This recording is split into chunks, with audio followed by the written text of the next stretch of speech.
Good evening. My name's Clare. There's a few different faces tonight. Welcome, everybody. This is the fourth night of my block of teaching, and I've been teaching on what we call the 8 verses of thought transformation. And I'll get into that in a bit. I'll start with what we call the refuge and bodhicitta prayer. Refuge, turning our minds to the inspiration. And you can, like Christians, you can think of Jesus, or Muslims, Muhammad, or someone that inspires goodness and kindness and love and compassion in you. But here we turn our minds to the Buddha.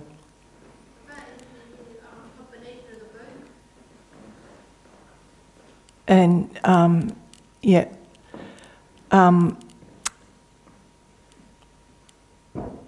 also we want to become more peaceful and happy ourselves in order that we can actually benefit others. So we take it a little bit step further. So we're all here because we're sort of looking for some answers, but it's also about just taking it that step further, that other people, other beings are looking for answers as well. And the more we can sort of find happiness and peace, we can inspire others. It's not about going out and proselytising or anything, but it's just that then you become sort of easier to be around, or, nicer person, and people like hanging out with you and then get inspired by your good behaviour, just the way we're inspired by His Holiness the Dalai Lama. So, what I'll do tonight is I'll chant the first verse, because if you ever hear on a Tuesday or a Wednesday, we chant in Tibetan, and so I'll just chant the first verse, and then I'll say the second. We say it 3 times, and then I'll say it in English. Sangye chodang toki chonam la jangchu badu dagni kyapsu chi dage jinso ki pe sonam ki drola panchi sangye drupa shog. I go for refuge until I'm enlightened to the Buddha, the Dharma, and the highest assembly. From the virtuous merit that I collect by practicing giving and the other perfections, may I attain the state of a Buddha in order to benefit all sentient beings. I go for refuge until I'm enlightened to the Buddha, the Dharma, and the highest assembly. From the virtuous merit that I collect by practicing giving and the other perfections, may I attain the state of a Buddha in order to benefit all sentient beings. Okay. So just referring back to that refuge and bodhicitta, your whole practice starts with giving, and that's why it's mentioned in there. They have giving, and there's 6 perfections, but by practicing generosity and giving either material things, giving of your time, just giving someone an ear if they need it, and listening, any sort of giving protection is listed as one of the forms of giving. So if someone's in trouble and you can help, then that's a form of giving. All of those activities, in those moments you're not thinking of yourself.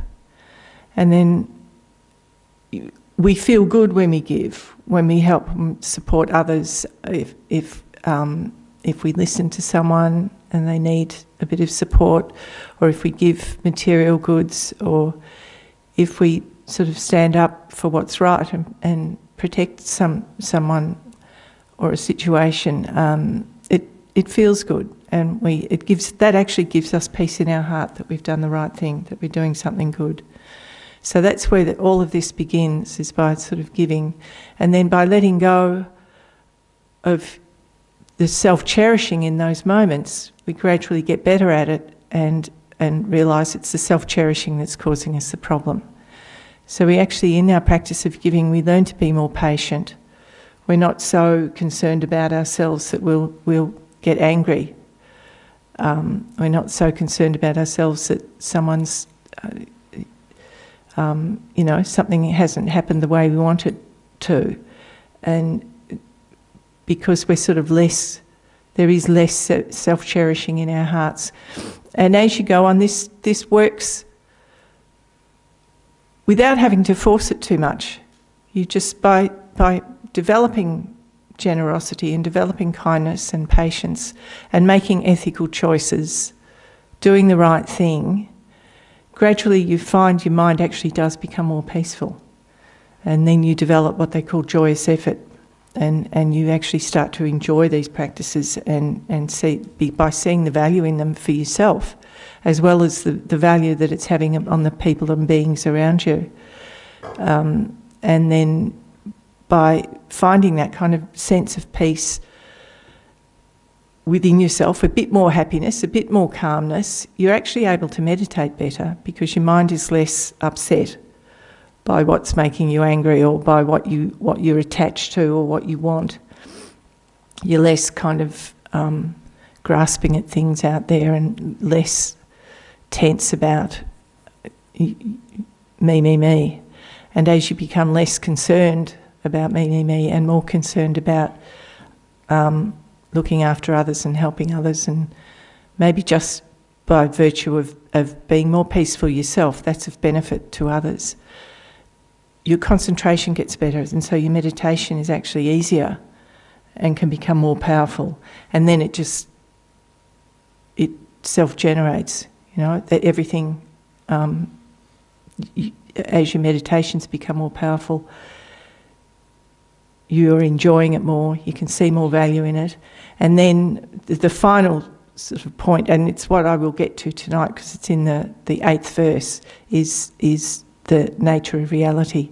So to really understand the nature of reality and the lack of this substantial, solid being that we think we are, and the lack of this solid, substantial world that we think we're dealing with, to really get in touch with that nature of reality, you need really good focus.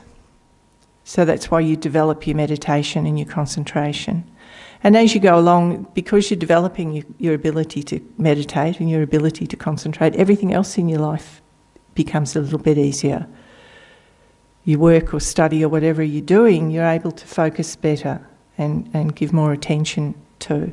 Or the people in your life, you're actually able to sort of see things a bit more clearly and understand things better as you're going along. So there's a lot of benefit. And then finally, you turn your focus to this understanding the nature of reality, and then that actually really helps you let go of the self-cherishing and the self-grasping.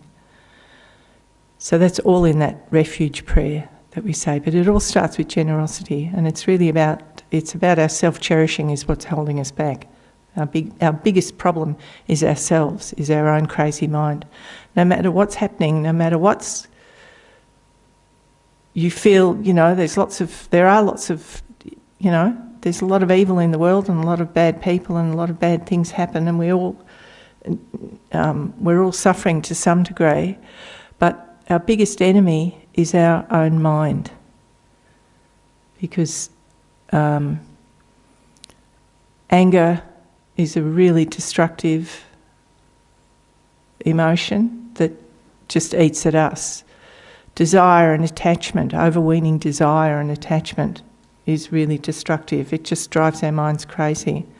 And so it's in our mind, it's the way we perceive things, that by getting it wrong, we actually become our own worst enemy. And you know, that expression exists not just in Buddhism, it exists in the wider culture, that we are our own worst enemy. And Buddhism would sort of really say that we're on this constant quest for ourselves, and that's going in the wrong direction. So we'll start with a bit of meditation, and this is about the clarity of the mind. And the mind is defined as clear and knowing, and it is a clear. You have your what we call the psychophysical aggregates. You've got your physical aggregates, your physical body that came from the sperm and the egg of your parents and grew, and then you've got your mental aggregate, the consciousness, that Buddhism would say came from the moment before conception. You melded, you were drawn. We say that we didn't choose our family. Buddhism would say you did choose your family, that your mind was drawn to your parents. And for women, you were drawn to the father, and for men, you were drawn to attracted to the mother. And it's actually, again, it's the self-cherishing and self-grasping and and karma, the energy of our karma, that draws us to our parents of each life. So this mental, the psychic aspect to our being is described as clear and knowing. It's just a clear space that everything that ever happens passes through this clear space, and it's all kind of mental energy at the end. There is the sort of physical world, but mostly what we perceive is through our six senses: eye, ears, nose, touch, taste, sound, is all perceived through our senses in our mental continuum. So we're interdependent with everything that's going on. So getting in touch with this the clarity of the mind is a really powerful way of actually sort of understanding the transient nature of our being, and that all of our grasping, it comes to nothing in the end anyway.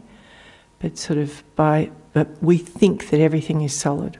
We perceive things appear to us as solid and inherently existing the way we perceive them. And then we respond to that. And because they don't exist that way, we're actually responding to something that's come from our mind. We're projecting onto all of this. It's deep, it's a lot, and it's scientific in its own way, and you can question everything, but this is the logic in Buddhism, and it's open to kind of debate and questioning. So we'll do this meditation.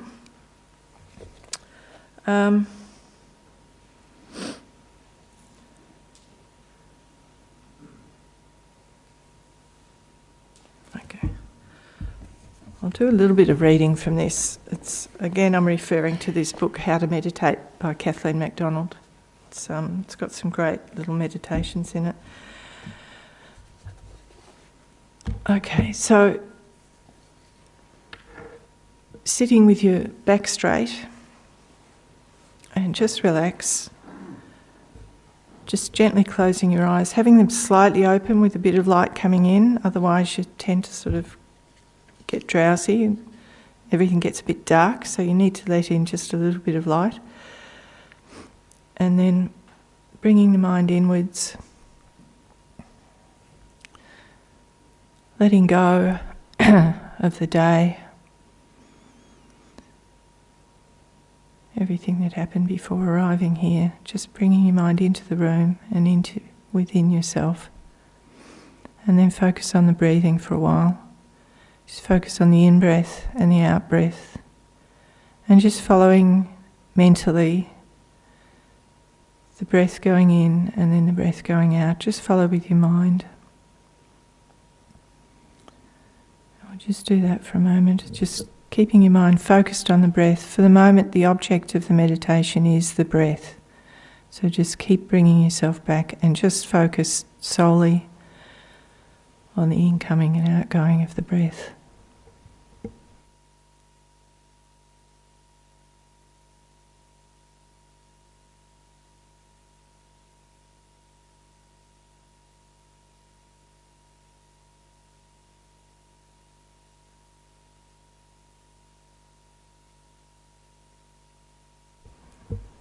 Now stay with the breath while I'm reading.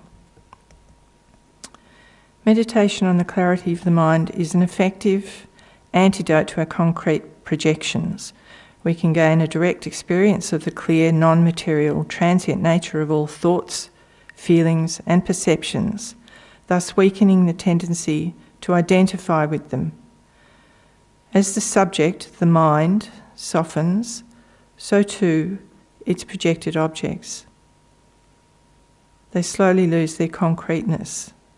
The feeling of dislike toward the bad person may still arise through habit, but we have the space to recall, this is a projection of my thought, which is clear and transitory. It rises like a wave in my mind and soon will pass. The object does not exist in the way I see it. This meditation is especially effective for softening our view of our own self. Normally, our self-esteem is low based on past mistakes, personality faults, bad habits and the like. But anger, jealousy, selfishness, depression, and other problems that haunt us are mental experiences and therefore clear and transitory. These states of mind depend on their existence, on our belief in them. By recognising this in meditation on the mind's nature, we learn to let go of and stop identifying with these experiences. Our intrinsic nature is clear and pure and is with us 24 hours a day. The negativities that rise and fall like waves on the ocean of our consciousness are temporary and can be eliminated. Consistent practice of this meditation will eventually generate certainty about this pure nature to the point where it becomes our reality, our actual experience. This is a natural step towards understanding the more subtle nature of self and all phenomena, their emptiness of inherent existence.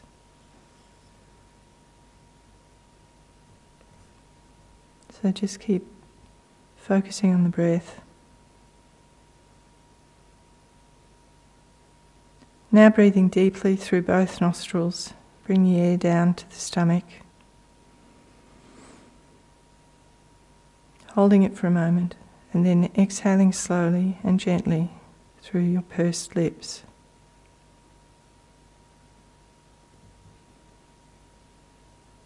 Repeat this 2 more times. Then breathe normally in and out through your nose.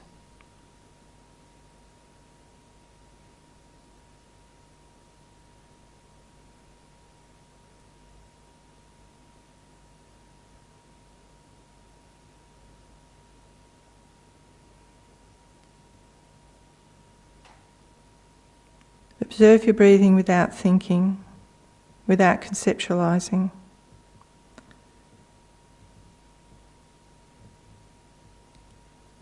And now turn your attention to the clarity of your consciousness. Your consciousness or mind is whatever you are experiencing in the moment. Sensations in your body, thoughts, feelings, perceptions of sounds, and so forth. The nature of each of these experiences is clarity, without form or colour, space-like, pure awareness. Focus your attention on this clear, pure nature of the mind.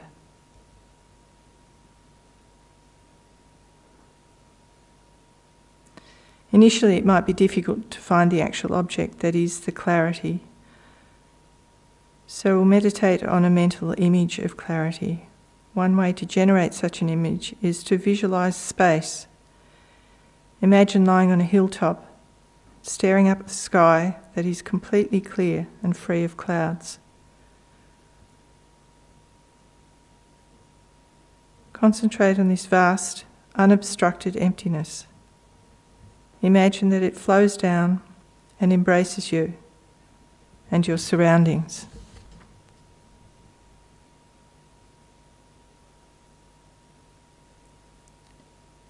Everything becomes empty like space.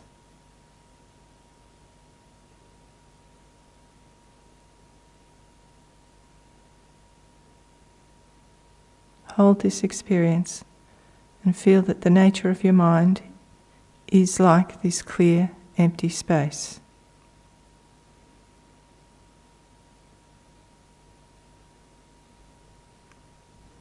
Thoughts and distractions will arise, but don't react to them, neither follow them nor reject them.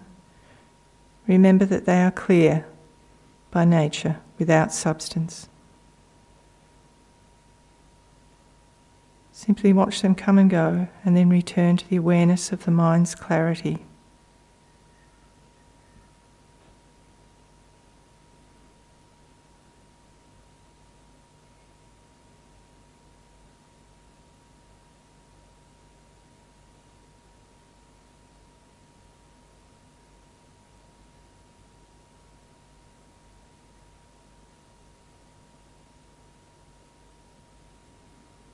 Don't think about anything.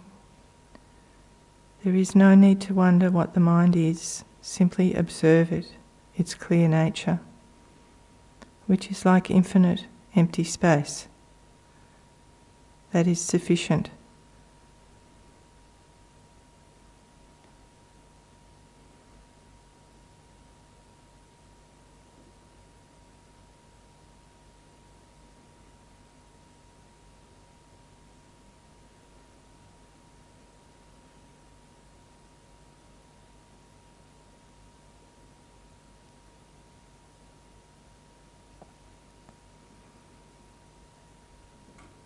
Concentration means holding the mind on an object continuously without forgetting it.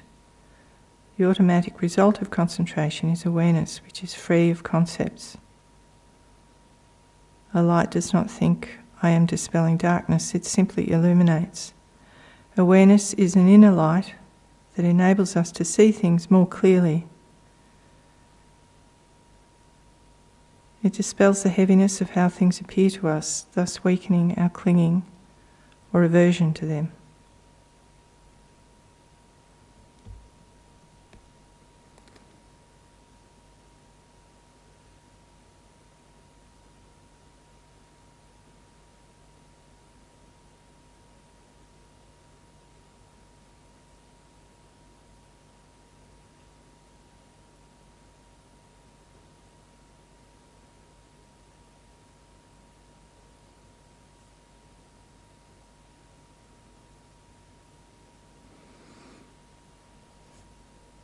So we'll just conclude by dedicating any positive energy created during the meditation to the happiness and welfare of everyone. And gently bring your mind back to the room.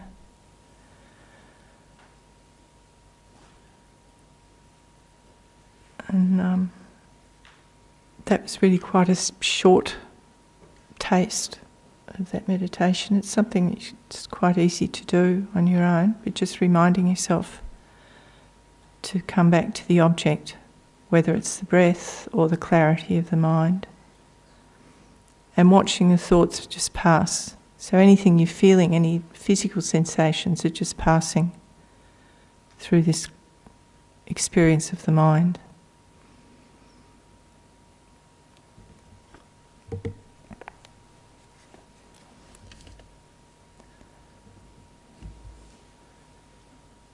So,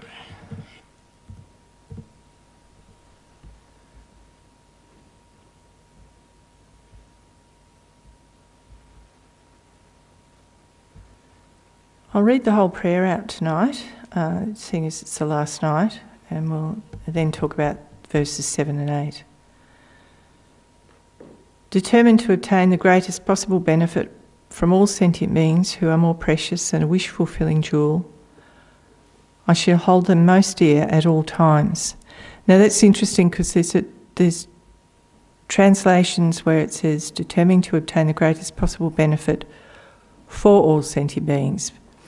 But I think a more common one is determined to obtain the greatest possible benefit from all sentient beings who are more precious than a wish-fulfilling jewel. I shall hold them most dear at all times.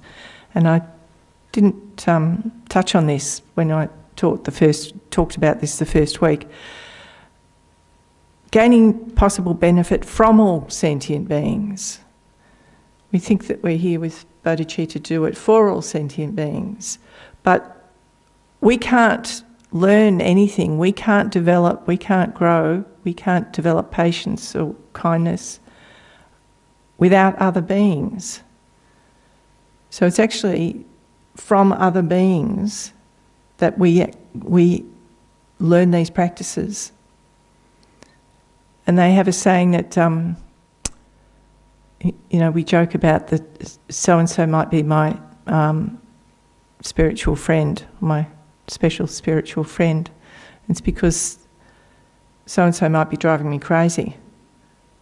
And so they've become my special friend because it's from them I'm going to learn patience. It's through developing bodhicitta for them, having kindness for them. And not just putting up with them, but actually developing some sense of kindness and love and compassion for that being, that then you become untouchable. If you can actually do these practices, there's not a lot can faze you. The Dalai Lama greets everyone with a smile. Geshe Doga greets everyone with a smile. The Lamas here, they're the same with everybody. And I've been coming here for over 30 years and I've seen how kind Geshe Doga is. And he treats everybody the same. And we sort of, you might be talking to him or you're sort of near him and you feel like the most special person on earth. And everybody that ever goes near him feels like the most special person on earth. So they have that capacity somehow they must see we're crazy, Seriously, but they're so kind, and he's been teaching here since the 1980s. Every week he was teaching Tuesdays, Wednesdays. He's often does weekend courses. He often travels into, people ask him to teach at other places. He's been doing this since the 80s. He's 90 years old and he's still teaching on a Tuesday night. He still comes to teach. So, extraordinary. But, it treats everybody, has real equanimity. You just see it. It's just not, interesting. So we get our benefit from all sentient beings. Verse 2, when in the company of others I shall always consider myself the lowest of all, and from the depths of my heart hold others dearly as supreme. Vigilant the moment a delusion appears in my mind, endangering myself and others, I shall confront and avert it without delay. Whenever I see beings who are wicked in nature and overwhelmed by violent negative actions and suffering, I shall hold such rare ones dear as if I found a precious treasure. When out of envy others mistreat me with abuse, insults or the like, I shall accept the defeat and offer the victory to others. When someone whom I have benefited and in whom I have great hopes gives me terrible harm, I shall regard that person as my holy guru.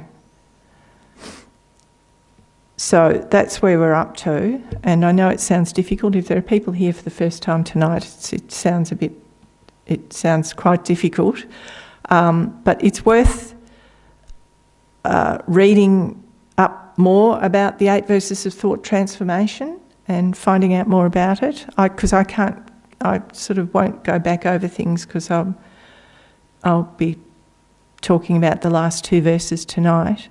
But it really is about understanding that all other beings are suffering, whether they're animals, insects or people. We're all suffering. So by understanding my own suffering, you get a handle on other people's suffering, and that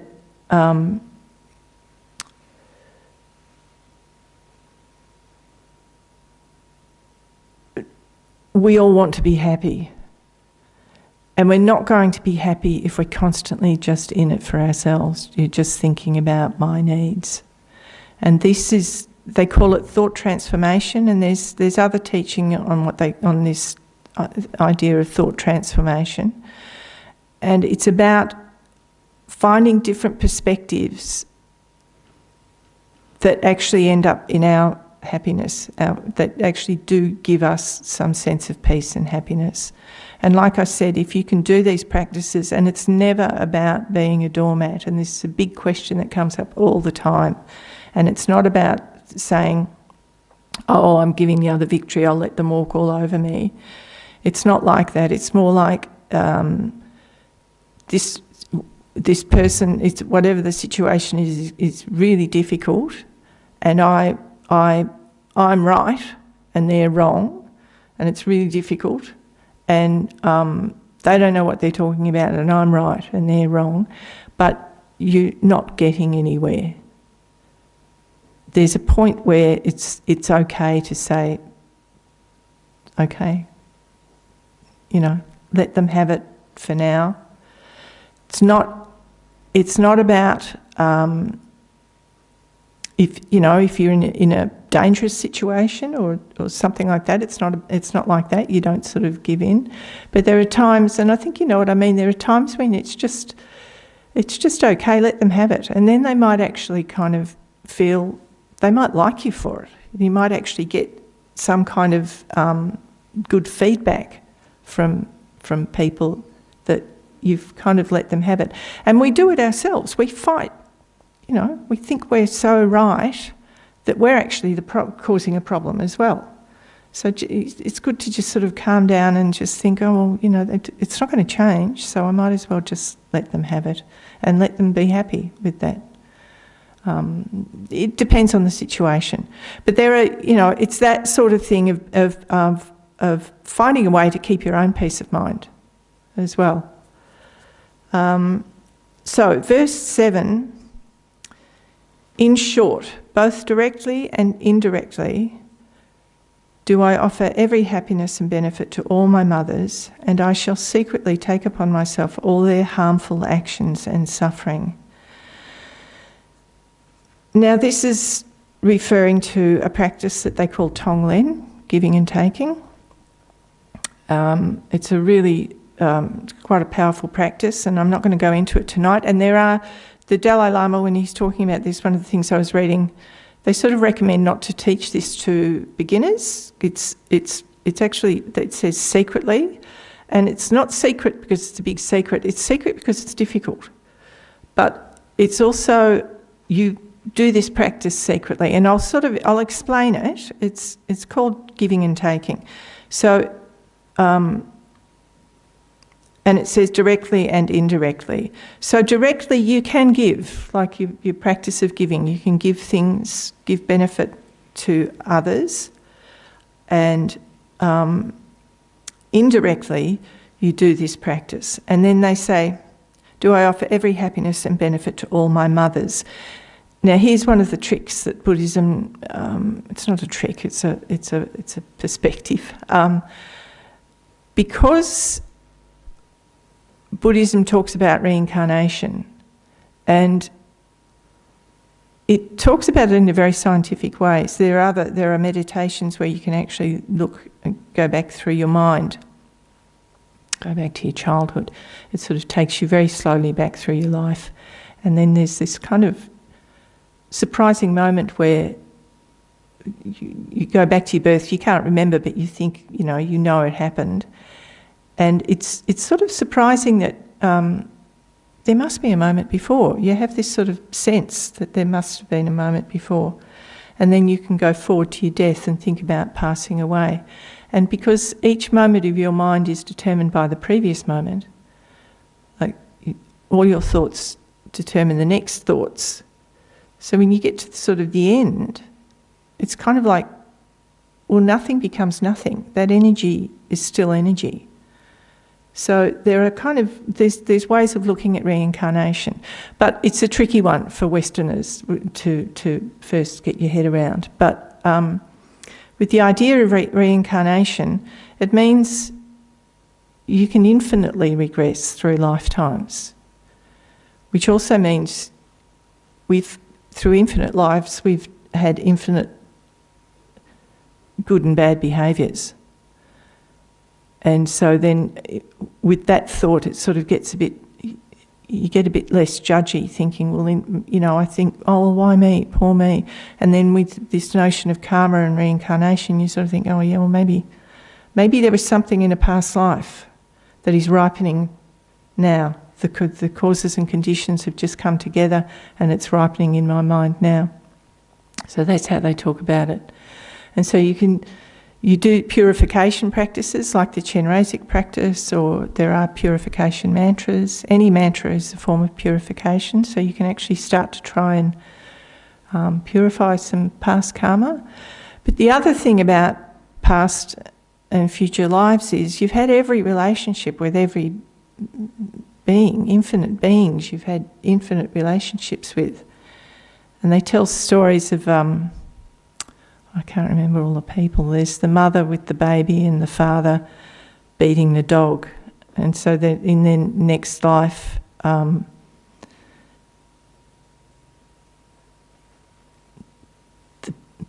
they've all got different relationships, you know, like they all come back, like the dog is the mother and the guy, oh, terrible, I can't remember the story. But if you know what I mean, that then they, you know, the father had the loving relationship with the mother and was beating the dog, but then comes back as a dog and the mother's beating him. And so then, the baby is someone else, you know, in that tangle of relationship. Sorry, I had to explain that very poorly, but I think you get the gist. They end up having all those different relationships.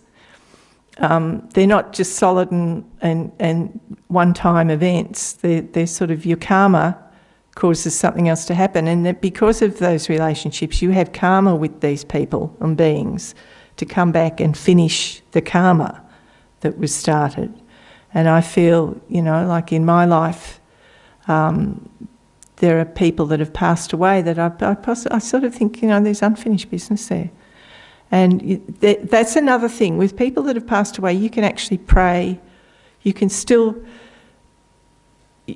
send energy. You can say Chenrezig mantras. You can pray and send out love and compassion to beings. You can ask to be purified of any negativities in relation to something that might have happened that you regret. So you don't have to, like, you know, when someone passes away, you're kind of left with either you had a really good relationship and then that leaves you with a sense of peace, or if something difficult happened, then it can really play on people. It can be really, really difficult. But with this system, you can actually, you can still work with it. You can ask for forgiveness, or you can pray for that person. They might have been behaving really, really badly, and you know, you can still send out love and compassion to them. And I think I think we were talking about it last week in the tea room, that I think it's a bit like. And you do this with people that are living as well. You can do all this from a distance. You can send all this. It's sort of like when you're going to ring someone and you pick up the phone and they're calling you. It's that sort of telepathy thing that we've all experienced, that when someone's thinking of you, you know. You have that sort of funny feeling, and it's very uncanny. And I think that's how you can use your prayers for beings. So the point I'm getting to is that they say, and one of the practices, and it's always been tricky for me, and I get it, and I think if you can really meditate on it, and it takes a lot of work, is that all beings have been your mother. So that every single being you have had that loving relationship with. They have loved you like your mother of this life, and that can be tricky for people too, because not everybody's mother is great, but most, they would say that your mother carried you for 9 months, she breastfed you, she kept you alive, she changed your nappies, she cooked for you, she fed you, she clothed you for years. She kept you alive and looked after you. And Buddhism would say that's enough. that this person has given you this life and this opportunity in this life to, better yourself, or to take these opportunities and to grow, and your mother gave you that. So that even if you had a difficult relationship with your mother, she did keep you alive. She gave you life. And the human life, this is another thing, it sort of goes one thought to another, it all connects.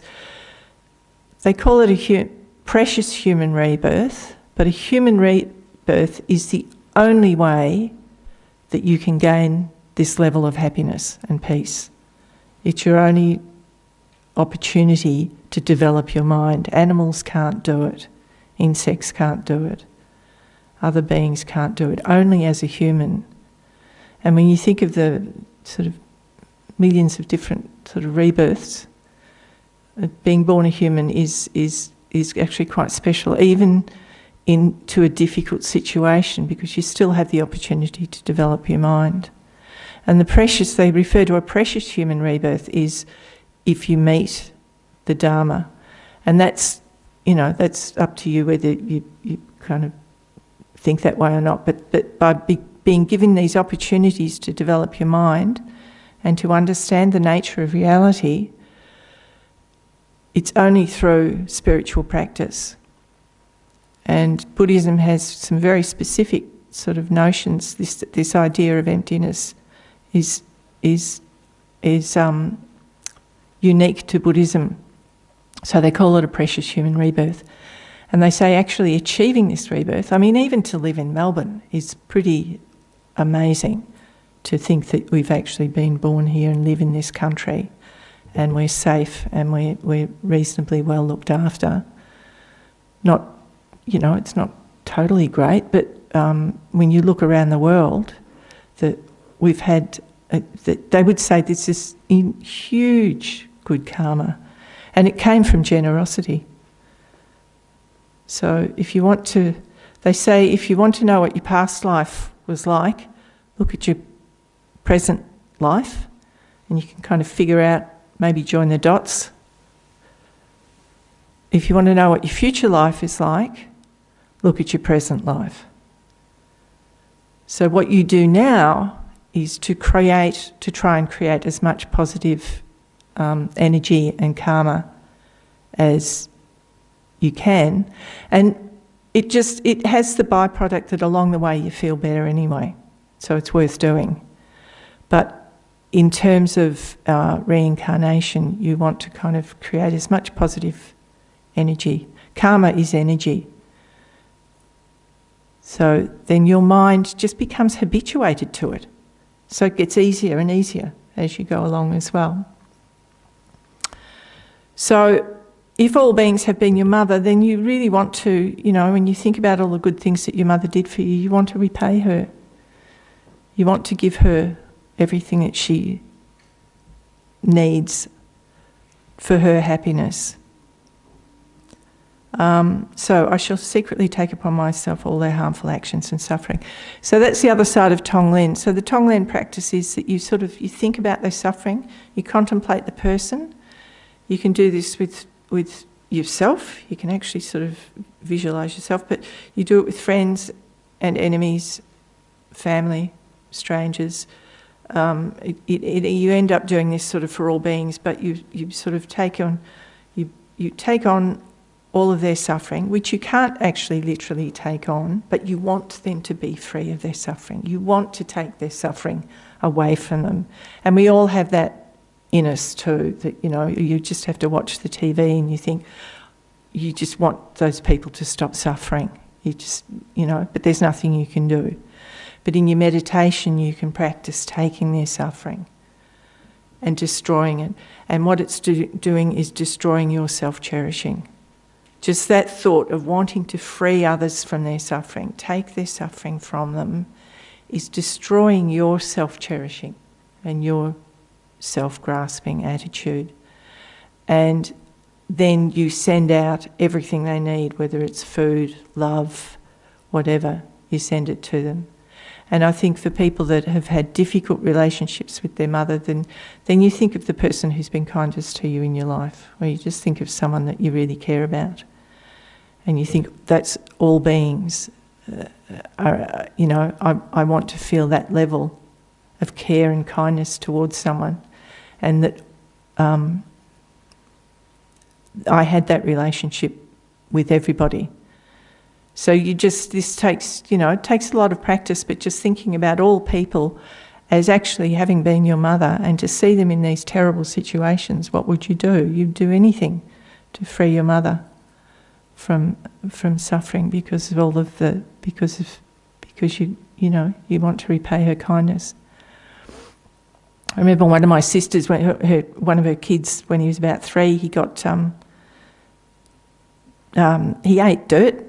He got some sort of growth in it, tuberculosis, I think. There was something dreadful happened, and he ended up in hospital.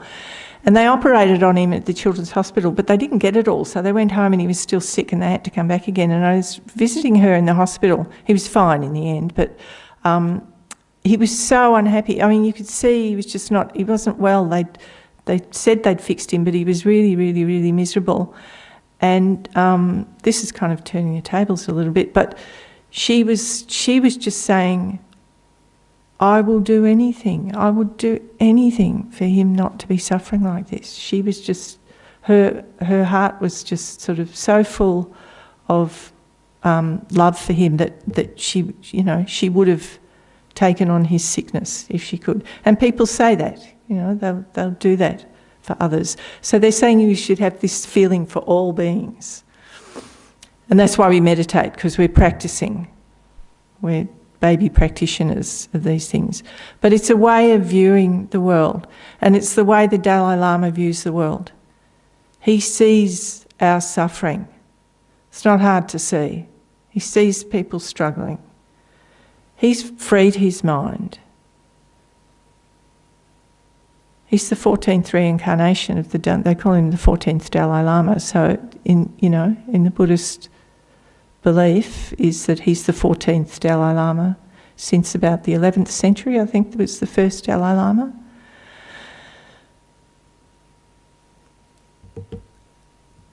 So that's Tonglen, and there's actual meditation practices where you think this way and you do this practice. And what also happens in this is, it sounds like a really heavy thing to do, but what actually happens, especially if you're contemplating someone you don't like very much, you start to actually have a sense of their suffering.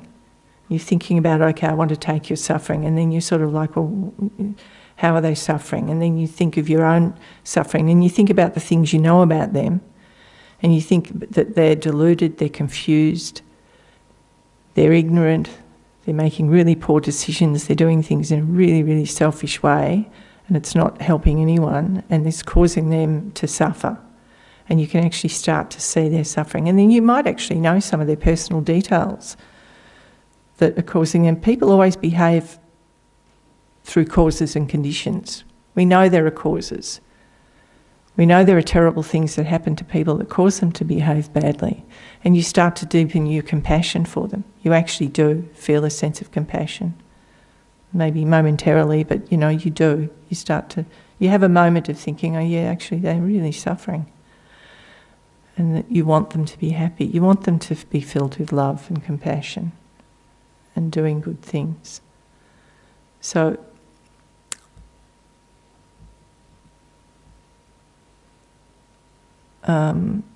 what I am going to do is the meditation relating to the 8th verse, the last verse, which says, undefiled by the stains of superstitions of the 8 worldly concerns, may I, by perceiving all phenomena as illusory, be released from the bondage of attachment. So they often talk about things being tainted. Where have I put there?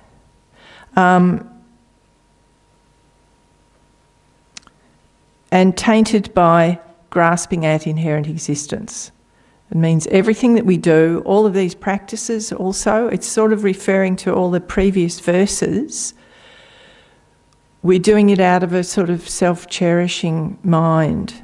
Now, I'll just get up the 8 worldly dharmas. Sorry.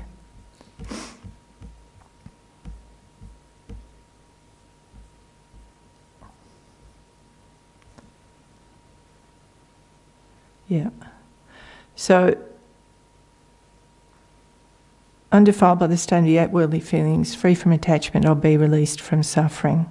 And perceiving all phenomena as illusory, free from attachment, I'll be released from suffering. So the 8 worldly dharmas are, we are hoping for happiness and we fear suffering. We hope for fame and we fear not being famous or insignificance. We hope for praise and we fear blame. We hope for gain and we fear loss. And they're sort of talking about, this is in relation to these practices, but it's sort of generally in life as well. But they're saying, you know, by doing these practices, with the sole purpose of our own happiness, not thinking about others so much, but it's for our own happiness, then we've kind of missed it. It's stained by the worldly dharma of wanting our own just happiness for ourselves, and the fear of suffering, and not wanting suffering. And so, you know, learning to accept suffering is a really big part of these practices, and understanding that there are ways of dealing with suffering, and that suffering is burning up bad karma, and there are ways of actually looking at suffering, that yes, nobody wants suffering, but we all do suffer, so that there are ways of actually dealing with it, rather than saying, oh, you know, I've got so much pain. Say, you know, you cut yourself, and you're going, oh, you know, it's so painful, so painful, so painful, and you're just focusing on the pain. And they actually say that that's actually making it worse. Like scientifically, they've sort of psychologically proven that the more you focus on the pain, the worse the pain gets. And that there's a lot of pain management that's not Buddhist, that is sort of mindfulness training and pain management that can actually help you. And you know, when you take your mind off something, you sort of forget, and you can get distracted, and then the pain either goes away or it just sort of, you forgot about it, and then it comes back. So it's that sort of thing of learning how to manage suffering. And yeah, wanting fame. So people, you know, and they say be very careful who your teachers are, because some teachers might be teaching this stuff to kind of, you know, set up their own cult or whatever, and just be famous. And wanting praise and fear of blame. We hate it when we're accused of something. Hoping for gain and fear of loss. So gain of material things and money, and then the fear of the loss of things. So again, it's sort of like when you lose things, not to be so upset about it. Or when you gain things, not to get too excited about it. It just sort of is. It's your karma to have good things and nice things, that's fine. But if you live in fear of losing them, well then it's not fun to have things because you're afraid of losing them. And then when you do lose them, you're really freaked out. But it's sort of saying, well, when you lose them, it's like, well, you know, you win some, you lose some kind of thing. It's if you don't have the attachment, you're not going to feel distressed by losing things.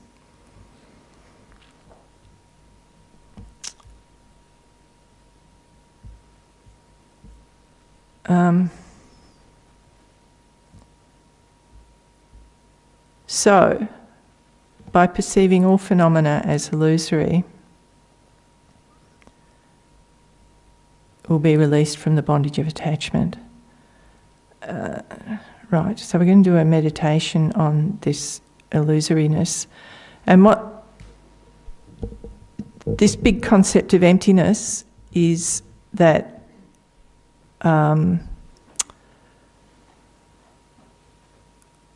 we often use, like, the table. I sort of talk about muesli sometimes. Say, for example, I've got a bowl of muesli. What exactly is muesli?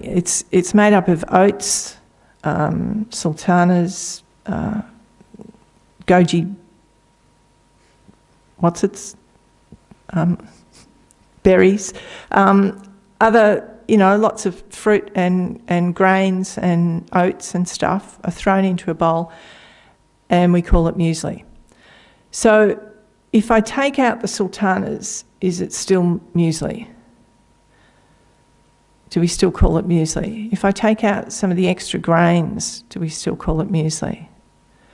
If we have a whole lot of grains and no oats, do we still call it muesli? At what point do we call it muesli? Do we call it muesli when we've thrown the oats in the bowl? Is that muesli? So which part of the muesli is the muesliness of the muesli? Muesli is a word that we use when we put a bunch of stuff together. And that word has meaning. Food, muesli, breakfast, stuff. So when you say muesli, everyone can sort of picture the meaning of that word. The muesli only exists through that label. It doesn't exist in the bowl, in the stuff. Because if I start to take the stuff out, at what point does it stop being muesli? If I empty it, if I take all of the parts of it out, and I've got an empty bowl, it doesn't exist. But all the parts are sort of in piles over here. So before I make the muesli, I've got bags of stuff. Is that bags of stuff muesli? You don't call the whole, all your stuff from the supermarket, you put it out on the bench. You don't call that muesli. You call it bags of sultanas. And then you can go into the bag of sultana and say, well, where is the bag of sultanas? Is it the plastic that's holding it? Is it the grapes? At what point did those grapes become sultanas? They came from a vineyard somewhere. Somebody grew them, somebody picked them. They needed water. They needed sunshine, they needed soil, they needed causes and conditions. And this is it's a metaphor for us as well. You need causes and conditions for something to ripen, for something to come into existence. So those grapes grew on the vine, then they were picked, then they were packed, then they were sent off. All of these people were involved in just the grapes, and they were dried somewhere, and they were packaged and they were boxed up, sent to the supermarket. We went and bought them and got them here. So do they exist inherently in and of themselves? Now I've got sultanas. Were they always that? At what point did we call them sultanas? So there's this sort of, and with your muesli, everything is like that. All of the parts that go into it came from this whole intricate set of causes and conditions and ended up in your bowl. A few of them ended up in your bowl, and you call that muesli. Now it exists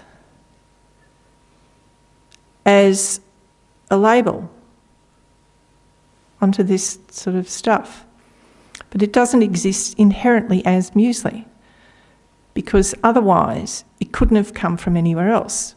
It's dependent on actually all of these other causes and conditions for it all to come together. So if it existed inherently means not dependent.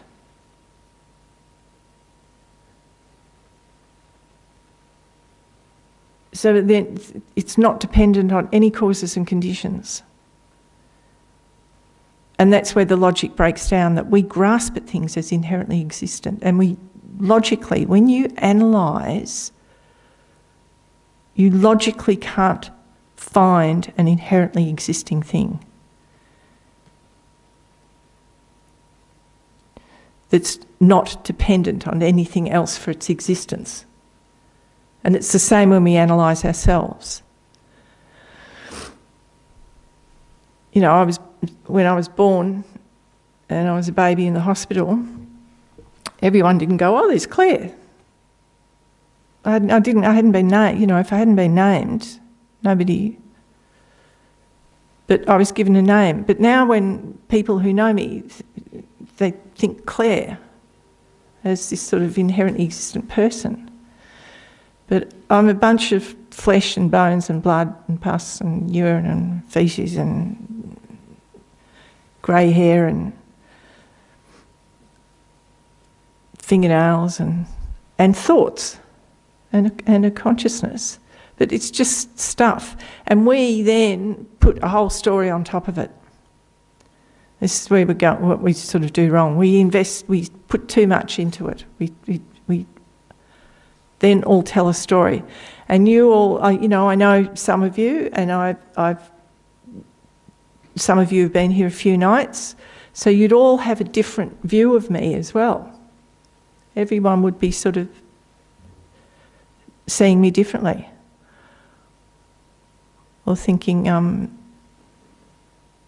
know, this is a load of nonsense and what's she talking about?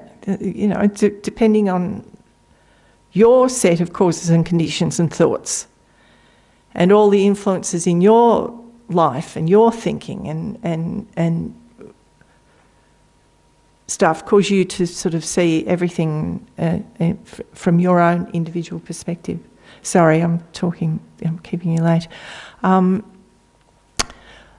So we're going to do we'll do a meditation. I'll run through it.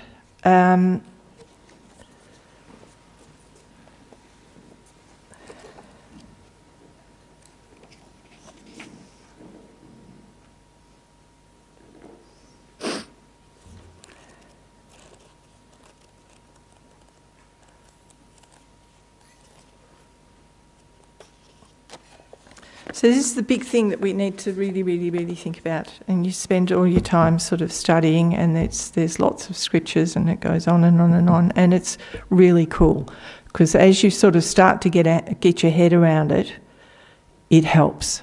It makes sense, and it just loosens things a little bit. Okay.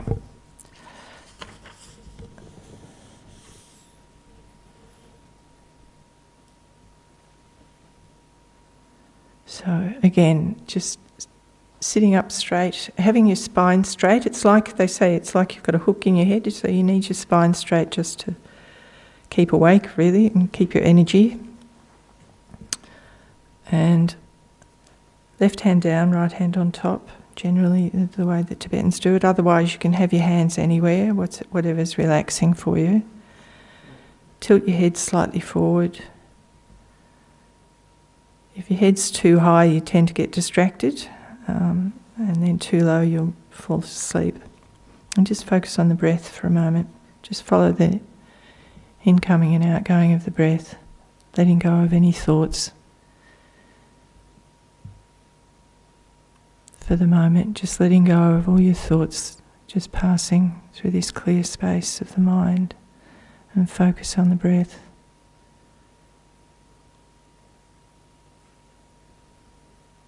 Drawing the mind inwards.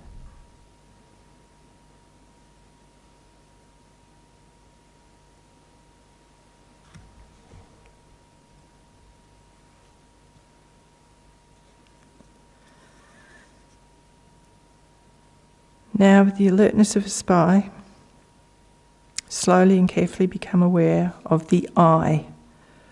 Who or what is it that thinks, feels, and meditates?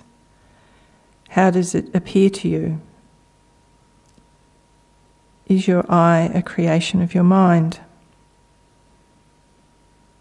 Or is it something that exists concretely and independently in its own right? Now try to locate it. Where is this I? Is it in your head? In your eyes? In your heart? In your hands? In your stomach? In your feet? Carefully consider each part of your body, including the organs, blood vessels, and nerves. Can you find your I? It might be very small and subtle, so consider the cells, the atoms, the subatomic particles.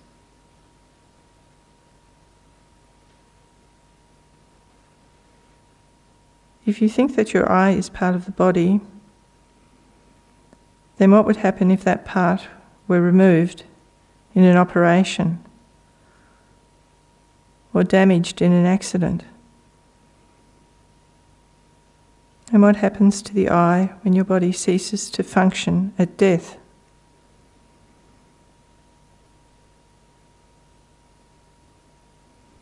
Perhaps you think your mind is the I.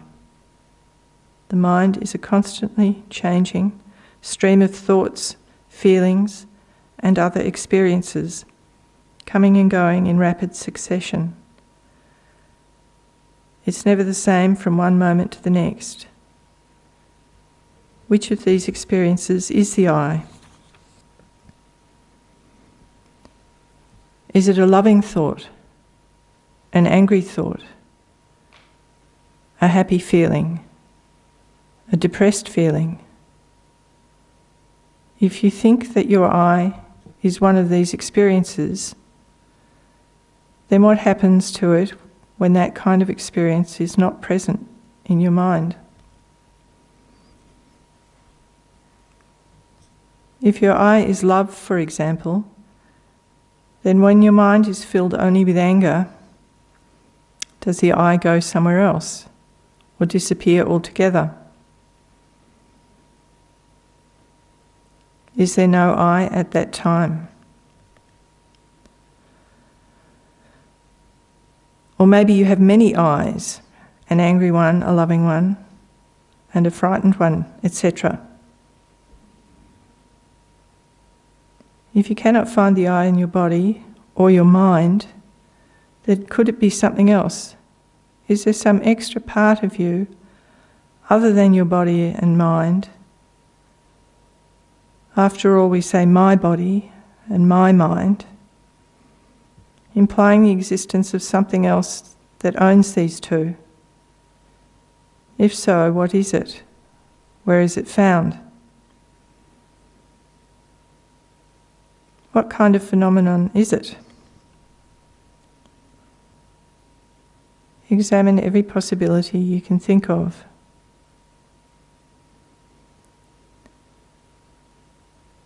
Again, look at the way your I actually appears, how it feels to you.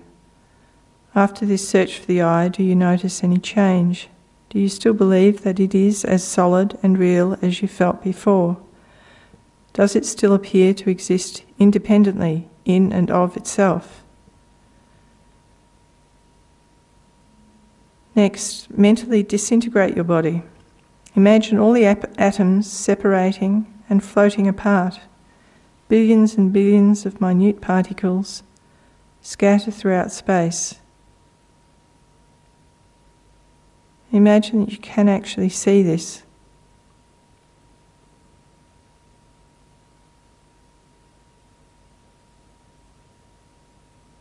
Now disintegrate your mind. Let every thought, feeling, sensation, and perception float away.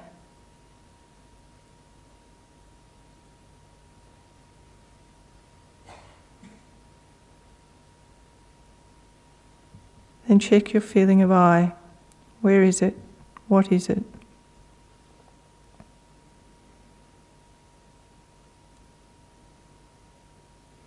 Don't make the mistake of thinking my body is not the I and my mind is not the I, therefore I don't exist. You do exist, but not in the way that you instinctively feel, as something independent and inherent. Conventionally, yourself exists in dependence upon mind and body.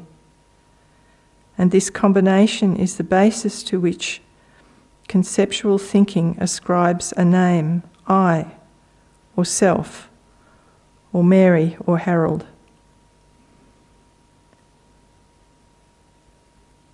This is the you that is sitting and meditating and wondering, do I exist?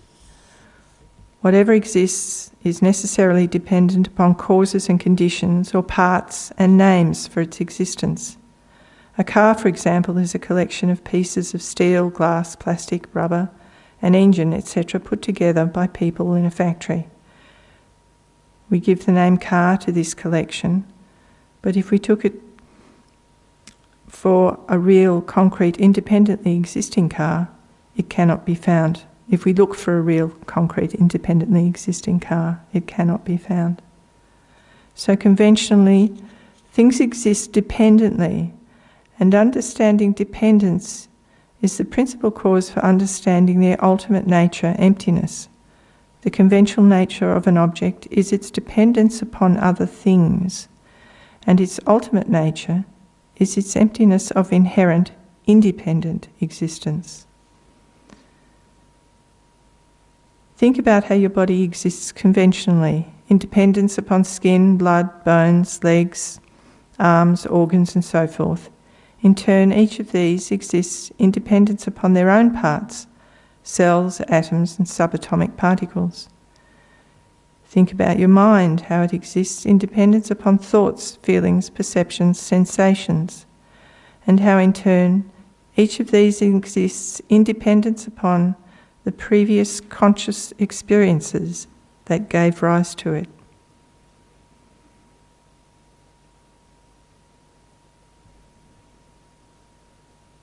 Now go back to your feeling of self or I. Think about how you exist conventionally in dependence upon mind and body and name, the self's parts. When the body feels hungry or cold, for example, you think, I am hungry, I am cold. When the mind has an idea about something, you say, I think. When you feel love for someone, you say, I love you. When introducing yourself, you say, I am so-and-so. Apart from this sense of I that depends upon an ever-flowing, ever-changing stream of body and mind, is there an I that is solid, unchanging, and independent? The mere absence of such an inherently existing I is the emptiness of self.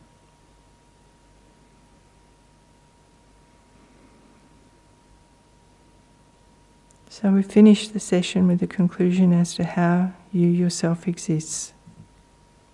Conclude by dedicating sincerely any positive energy and insight that you have gained to the enlightenment of all beings. Think that this meditation is just one step along the path to finally achieving direct insight into emptiness, and thus cutting the root of suffering and dissatisfaction.